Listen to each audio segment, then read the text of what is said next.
Aku pergi ke kantor Renon keesokan harinya, tanpa mengetahui sedikit pun tentang bagaimana kasus ini ditangani dan diselesaikan. Cara para pekerja dan kesatria memandangku, meskipun kejadian itu seharusnya dikuburkan, membuatku sadar bahwa kecurigaan mereka terhadapku belum terselesaikan. Terlintas dalam benakku bahwa mungkin masa percobaanku dimaksudkan untuk melindungiku dari tatapan mata seperti itu. Ya, Lizzie telah berada di rumah ini selama 5 tahun sekarang. Dan selama itu dia telah memenangkan hati para pekerja, dan di mata mereka aku tidak lebih dari putri Country Girlhof dan seorang wanita jahat yang iri pada Lizzie.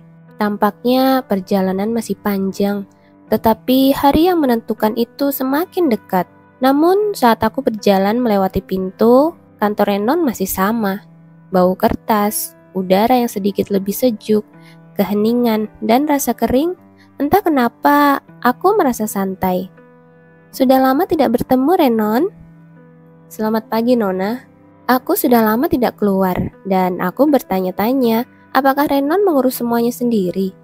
Dia lebih dari mampu, tapi aku merasa tidak enak karena dia harus menderita karenaku. Aku yakin dia tidak mau bekerja denganku.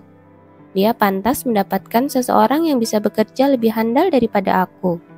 Aku telah meminta bantuan Duchess, dan sekarang bukan karena kesalahannya dia terjebak bersamaku, orang yang dijauhi semua orang.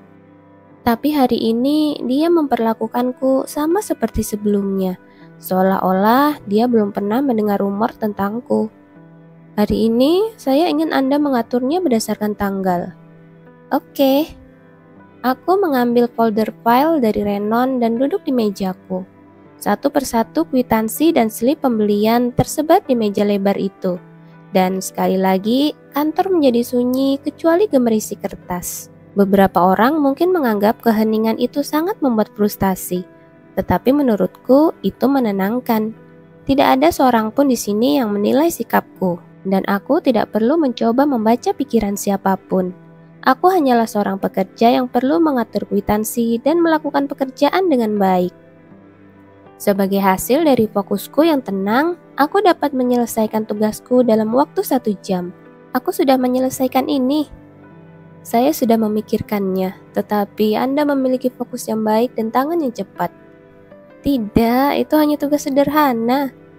Ya, jika semua orang berpikir seperti Anda dan melakukan pekerjaan, saya tidak akan memecat semua pekerja itu.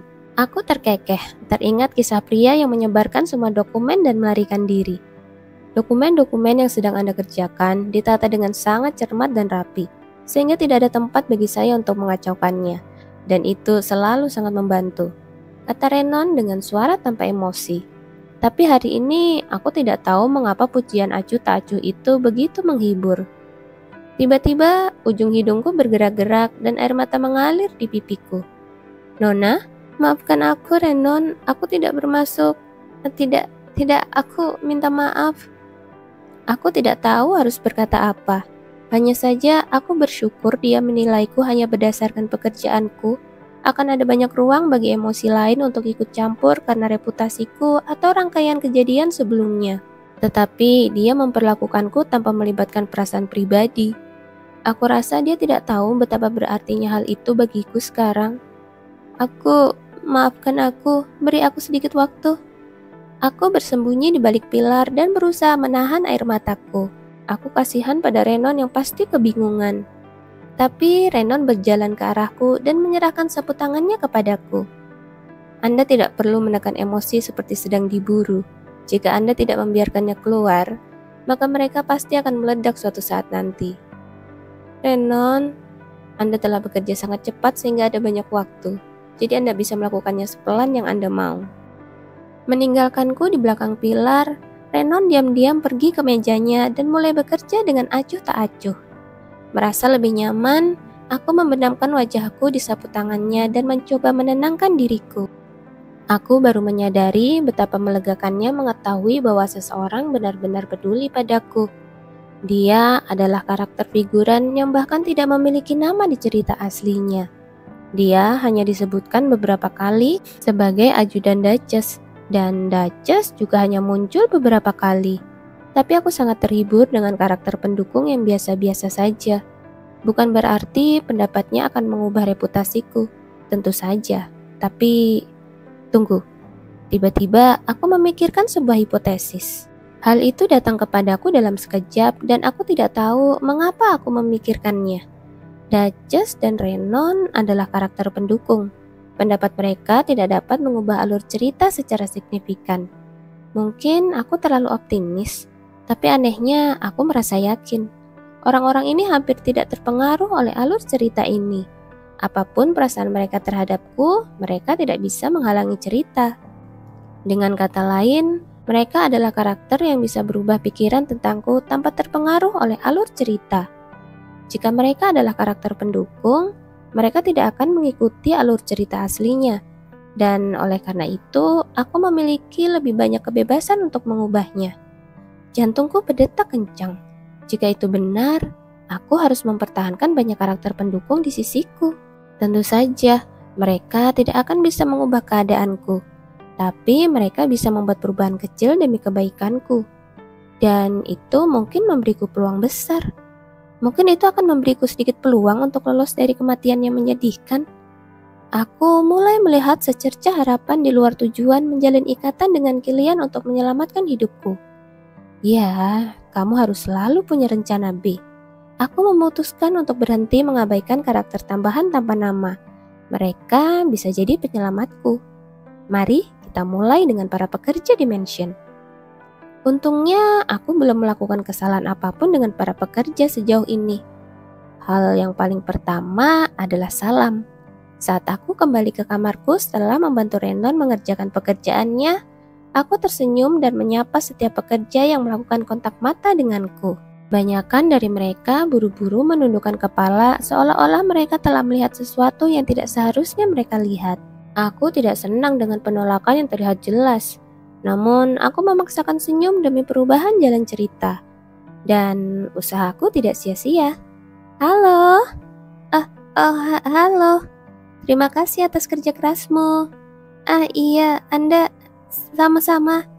Seorang pelayan muda berbintik-bintik dan seorang pelayan parubaya yang merawat pagar usang membalas salamku. Ya, satu demi satu. Satu demi satu.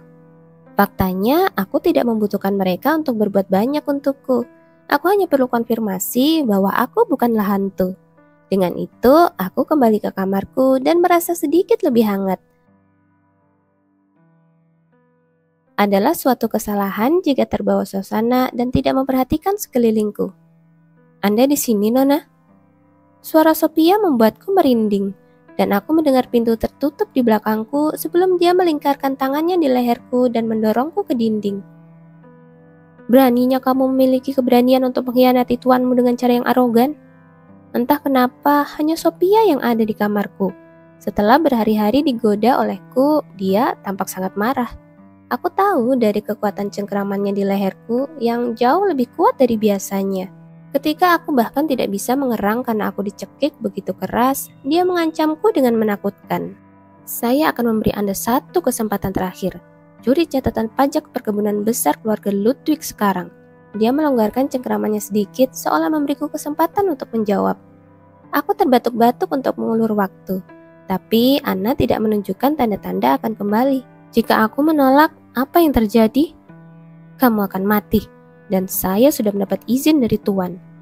Sophia menyeringai seolah dia ingin aku terkejut, tapi ternyata tidak, karena aku sudah tahu niatnya sejak dia tiba di sini.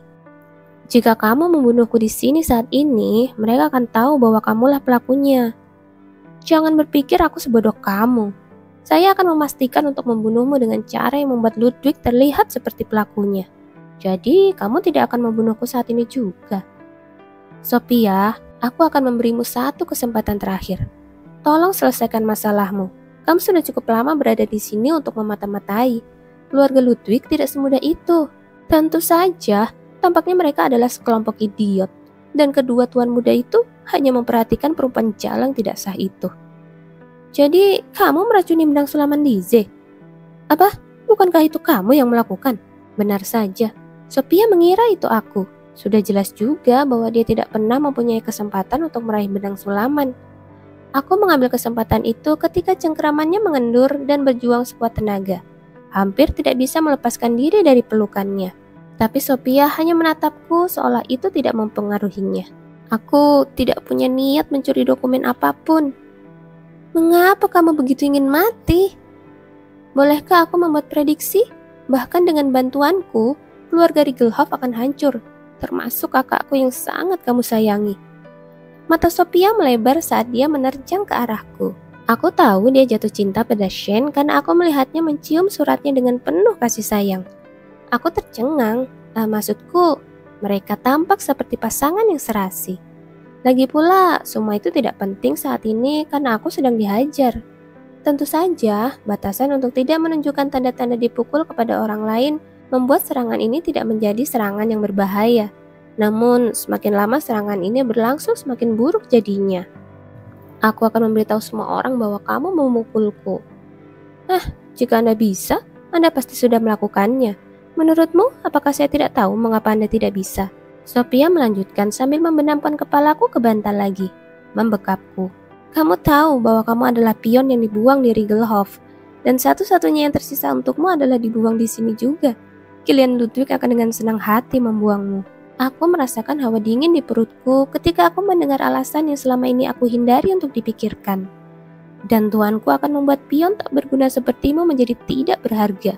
Dan kau bisa membayangkan betapa mengerikannya kehidupan yang akan terjadi? Lalu dia mengangkat wajahku. Aku hanya bisa terengah-engah seperti anjing yang sedang berlari. Jadi, pikirkan baik-baik. Hanya ada satu tempat yang akan menerimamu, dan itu adalah keluargamu. Dan jika kamu berhasil mencuri dokumen tersebut, aku akan mengirimkan evaluasi revisi Anda kepada Tuan Muda Shane. Sophia berbisik menggoda, lalu menggulingkanku dan membaringkanku. Dengan cepat merapikan rambutku yang acak-acakan. Begitu dia mengambil beberapa langkah, pintu terbuka dan Ana masuk. Pendengaranmu seperti binatang. Bagi Ana, itu adalah pemandangan yang tidak berbahaya. Anda kembali lebih awal, saya dipanggil oleh Duchess untuk sementara waktu. Aku juga baru saja datang. Ana mengangguk sedikit lalu menoleh ke arah Sophia dan memerintahkannya untuk mengambil makanan. Sophia membungkuk sedikit pada lututnya dengan sikap yang sangat sopan dan berjalan keluar. Namun dia tidak lupa mengirimiku tatapan yang berbunyi, pikirkan baik-baik.